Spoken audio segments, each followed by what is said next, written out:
Assalamualaikum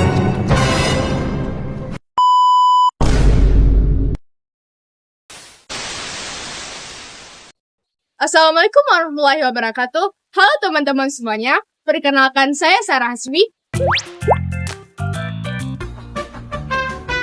Di sini saya akan menjelaskan tentang perdagangan internasional, terkhusus yaitu border crossing. Jadi stay tune untuk penjelasan materinya ya.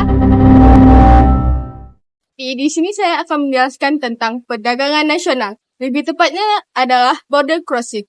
Border crossing dalam skala nasional merupakan perdagangan yang dilakukan antar negara yang saling berdekatan, baik melalui batas daratan maupun melalui jalur perairan.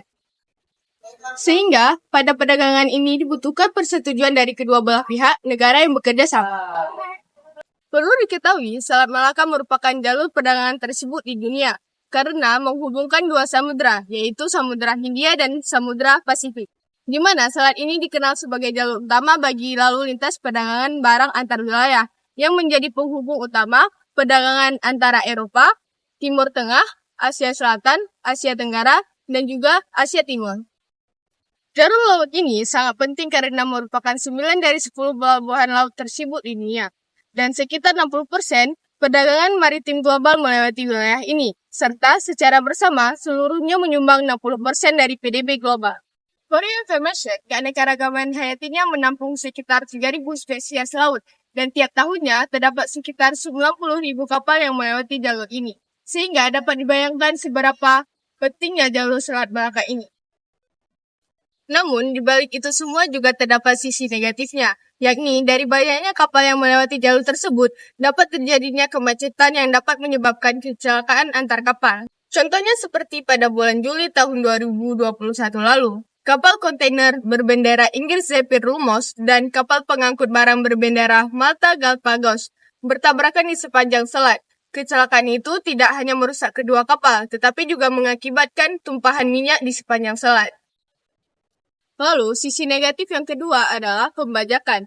Menurut Pusat Informasi Perjanjian Kerjasama Regional tentang Pemberantasan Pembajakan dan Perampokan Bersenjata terhadap kapal di Asia, pada paruh pertama di tahun 2023 mengalami sebanyak 38 pembajakan, naik 41% dibandingkan tahun 2022 lalu.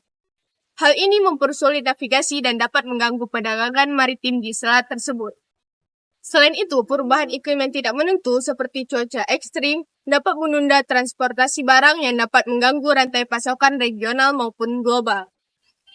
Yang terakhir ialah faktor geopolitik, seperti persaingan antara Amerika Serikat dan Tiongkok. Tindakan ini dapat mengurangi volume dan nilai perdagangan antara dua ekonomi utama, serta juga mengganggu arus barang dan rantai pasokan global yang melewati selat tersebut. Harga minyak dunia saling terkait erat. Gangguan apapun pada rute pasokan utama dapat menyebabkan fluktuasi harga minyak dunia, yang mempengaruhi segala hal, mulai dari harga bahan bakar di pompa bensin hingga tagihan listrik di dalam negeri. Berbagai negara regional telah mampu mengatasi ancaman mengenai kecelakaan navigasi. Pemerintah Malaysia dan Singapura telah menyediakan sistem lalu lintas kapal yang telah memantau pergerakan kapal dan memungkinkan lembaga terkait untuk mengelola lalu lintas melalui Selat Malaka tersebut. Mengenai upaya anti pembajakan, pemerintah pesisir telah meningkatkan kerjasama mereka dalam tindakan kepolisian dan keamanan, yang mencakup patroli angkatan laut bersama oleh negara Indonesia, Malaysia, dan Singapura. Diperlukannya pendanaan dan pelatihan kapasitas dari negara-negara.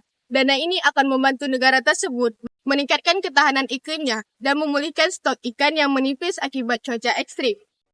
Terkait tantangan geopolitik, beberapa negara regional telah melakukan lindung nilai terhadap ketidakpastian persaingan antar negara dan menghubungi pihak ketiga, terutama Uni Eropa. Adapun rekomendasinya, yang pertama yaitu sistem manajemen lalu lintas kapal yang sudah diterapkan oleh Malaysia dan Singapura perlu diperluas dengan integrasi teknologi canggih seperti kecerdasan buatan dan big data untuk memantau lalu lintas secara real time. Ini dapat membantu mencegah kecelakaan dan meningkatkan efisiensi navigasi di Selat Malaka. Lalu yang kedua itu ada kerjasama antara negara-negara pantai perlu terus diperkuat melalui peningkatan patroli Angkatan Laut Gabungan. Yang ketiga, negara-negara pesisir perlu mendapatkan pendanaan internasional untuk meningkatkan ketahanan terhadap perubahan iklim. Lalu yang keempat, negara-negara di kawasan dapat terus mengadopsi strategi lindung nilai dengan melibatkan pihak ketiga, seperti Uni Eropa. Lalu yang terakhir itu ada membentuk mekanisme kerjasama yang melibatkan negara-negara besar dan organisasi internasional seperti IMO untuk mendukung keamanan maritim, pendanaan mitigasi iklim, dan transparansi dalam pengelolaan Selat Malaka. Sehingga dengan implementasi langkah-langkah tersebut, stabilitas dan keberlanjutan Selat Malaka sebagai jalur perdagangan utama dunia dapat lebih terjamin, sekaligus mengurangi risiko terhadap keamanan, ekonomi, dan lingkungan. Sehingga dapat disimpulkan, Selat Malaka adalah jalur perdagangan strategis yang memainkan peran kunci dalam rantai pasokan global. Namun jalur ini menghadapi berbagai tantangan. Tantangan ini memerlukan solusi yang lebih terkoordinasi dan berkelanjutan. Nah, dari penjelasan tadi, sudah tahu kan apa itu border crossing, contoh studi kasusnya, dan solusi untuk mengatasi masalahnya. Sekian penjelasan materi dari saya. Semoga teman-teman semuanya yang telah menonton mendapatkan manfaat dari materi yang saya sampaikan sebelumnya. Sekian dari saya, terima kasih telah menonton. Sampai jumpa lagi. Wassalamualaikum warahmatullahi wabarakatuh. Thank you everyone! Thank you Elmer! Meanwhile.